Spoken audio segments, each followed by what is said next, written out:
Just as drafting millions of young men into the armed services during World War II created domestic labor shortages and eliminated unemployment, government hiring under the Biden administration papered over an anemic labor market, especially in his last 2 years in office. But something else was going on with the official jobs numbers. They were being grossly overstated.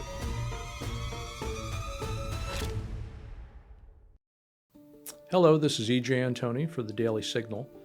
Donald Trump has racked up quite a few wins in his second term, with the most recent being that he brokered an end to the Israeli-Hamas war, including the return of hostages. It was such a tremendous feat that the latest winner of the Nobel Prize dedicated her award to the president. And as impressive as all that is, it's actually not why most voters sent Mr. Trump back to Washington.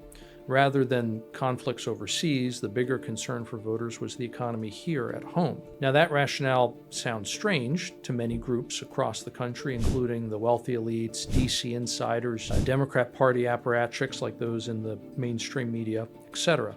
If you ask any of those folks in November 2024 how the economy was doing, they'd all say that everything was great. They'd even point out various official government statistics and rave about job growth, GDP growth, wage growth, so on. But why didn't that message resonate with Americans? Why instead did Americans return Mr. Trump to the White House with not only a sizable electoral college win, but hand him every swing state and the popular vote, something a Republican hadn't received in 2 decades? The only viable explanation, given that voters consistently said the economy was their number one issue, is that the official statistics weren't reflecting how the average American voter was doing financially. Nevertheless, the talking heads routinely lectured voters throughout 2024 that the hoi polloi were too stupid to recognize how great the economy was. But so many of the tools we use to measure the economy are deeply flawed today and can send what you might call a false positive or a false negative. And although it may seem worse today, it has happened in the past too, under certain extreme conditions. Let's consider gross domestic product, or GDP, during the Great Depression and World War II. GDP is an attempt to measure economic activity here in the US by accounting for and then adjusting expenses throughout the economy. It includes consumer spending, business investment, government purchases, and a measure of international trade. During the first few years of the Great Depression, GDP fell almost 50%, and although adjusting for falling prices meant a real decrease in economic activity was more like 30%, still, that's a devastating decline. And by 1940, a decade after the Depression began, GDP, adjusted for inflation, had barely any cumulative growth at all. In fact, GDP per capita had declined. But then came World War II, and the statistics changed almost overnight. Government military purchases soared so much that GDP zoomed to record highs. In just 4 years, inflation-adjusted GDP skyrocketed 92%, so almost doubling economic activity. By that calculus, Americans should have seen their incomes and standard of living hit stratospheric levels. But that didn't happen. Instead, as doctors Art Laffer and Brian Dimitrovic have pointed out, the portion of GDP that represents what private individuals and businesses are purchasing went down. American standard of living didn't go up during the war, it decreased. How can that be? Because half of GDP was getting blown up in Europe and the Pacific. When the government buys an artillery shell or a consumer buys a car, both add to GDP. But while the latter increases a person's standard of living for a long time, the other is obliterated in a second.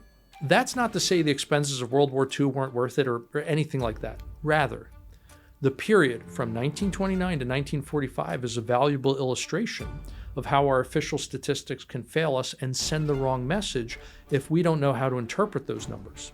Now, fast forward to the Biden administration, and we once again saw how rising government expenditures can push up GDP quite dramatically. By increasing government purchases on all kinds of boondoggles and other forms of waste, GDP grew even as people's standard of living fell and the cost of living rose. So, if GDP didn't tell the real story of the Biden years, then what did? Maybe the best answer is what the average American's weekly paycheck could actually buy. Sure, wages rose dramatically under Biden, but what those earnings could buy fell about 4% because prices rose much faster.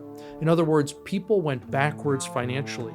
And that's if you use the official government statistics on inflation, which clearly understated how fast prices were rising. For example, the monthly mortgage payment on a median price home doubled while Biden was in office, but the government's proxy for the cost of home ownership only rose about 21%, or 1/5 as much as reality. By contrast, the inflation-adjusted value of the average American's weekly paycheck has risen about 1% in Mr. Trump's first half of a year back at the helm. While that hasn't undone all the damage from the Biden era or error, it's still tremendous progress in less than a year. But that's not necessarily the story if you look at GDP. Because the Trump administration is rolling back government expenditures, that portion of GDP is shrinking, dragging down the headline number. Despite that downward pressure, it represents a reprivatization of the economy, as Treasury Secretary Scott Bessent calls it, and a return to the kinds of economic activity that will actually increase people's standard of living. We've seen a similar change in the labor market when going from the Biden to the Trump administration. Just as drafting millions of young men into the armed services during World War II created domestic labor shortages and eliminated unemployment, government hiring under the Biden administration papered over an anemic labor market, especially in his last 2 years in office. But something else was going on with the official jobs numbers. They were being grossly overstated. Just last month, we found out from a record large downward revision to payroll data that more than half of the job growth in Biden's last year in office never even existed. It's estimated that the Trump administration has now reduced jobs in the federal bureaucracy by over 100,000. And that's going to drag down the overall jobs numbers later this year when those layoffs hit the tape. But again, this represents a movement of assets, in this case it's people, away from the unproductive public sector and to the productive private sector. It once more mirrors World War II, when millions of Americans returned home from overseas and got jobs in the private sector, causing the economy to boom. These examples show why we need to rethink how we measure the economy and how we calculate the national accounts. This is something that Kevin Warsh, a leading contender to be the next chairman of the Federal Reserve, has pointed out in detail. We are using century-old methods and ideas when it comes to collecting and processing data.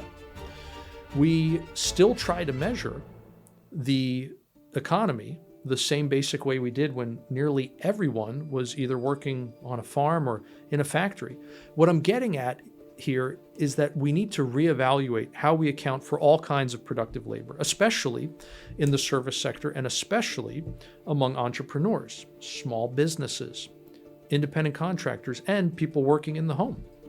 If our statistics are going to continue ignoring reality, people will continue ignoring them. I'm E.J. Antoni for the Daily Signal.